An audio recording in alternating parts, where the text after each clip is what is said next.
அனைவருக்கும் வணக்கம். இன்றைக்கி வெஜிடபிள் புலாவ் செய்ய போகிறோம். அதுக்கு ஒரு குக்கரில் நல்லா ஆயில் தாராளமாக விட்டுக்கலாம். ஆயில் நல்லா ஹீட் ஆனதும் ஏலக்காய், பட்டை, கிராம்பு, நட்சத்திர சோம்பு, பிரியாணி இலை சேர்த்து நல்லா வாசனை வர வரைக்கும் வதக்கிட்டு, இதில் பார்த்திங்கன்னா பெரிய வெங்காயம் 1, கேரட்டு, பீன்ஸு, பச்சை மிளகாய், கொத்தமல்லி, புதினா எடுத்திருக்கேன்.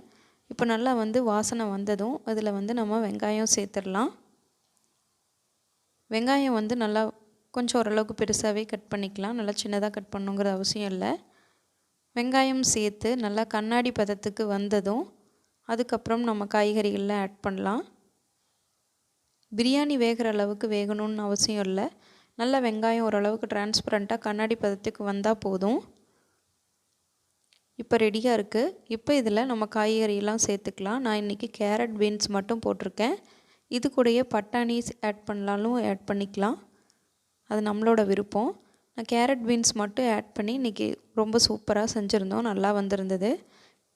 இது கூடயே பச்சை மிளகா ஆட் பண்ணிக்கலாம். 3 மிளகா ஆட் பண்ணியிருக்கேன்.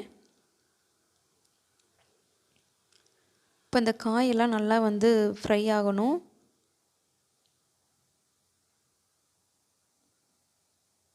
இது கூடவே இப்போ பார்த்திங்கன்னா கொத்தமல்லி இலை ஒரு கைப்பிடி அளவு சேர்த்துருக்கேன்.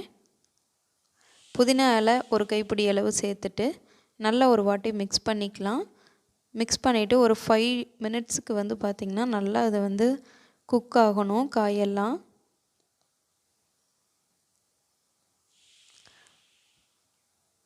இப்போ நல்லா ஓரளவுக்கு வெந்துருச்சு. இந்த டைமில் நம்ம 1 டம்ளர் பாஸ்மதி ரைஸுக்கு 1 டம்ளர் தண்ணி அப்படிங்கிற மாதிரி வச்சுருக்கேன். ஒரு அரை மணி நேரத்துக்கு முன்னாடியே ரைஸை நல்லா கழுவி வாஷ் பண்ணிவிட்டு தண்ணியில் ஊற வச்சுருக்கோம். இந்த ரைஸுக்கு தேவையான அளவு உப்பு சேர்த்து நல்லா கொதிக்க விட்டுறலாம். நல்லா தண்ணி கொதிச்சதுக்கப்புறம் இப்போ நம்ம க்ளீன் பண்ணி ஊற வச்சுருக்கிற பாஸ்மதி ரைஸை இதில் சேர்த்துக்கலாம்.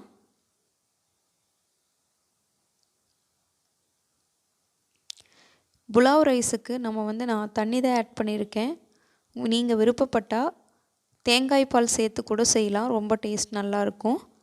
க்ளீன் பண்ணி வச்சுருக்கிற ரைஸை ஆட் பண்ணி ஒரு வாட்டி லைட்டாக மிக்ஸ் பண்ணி விட்டுறலாம்.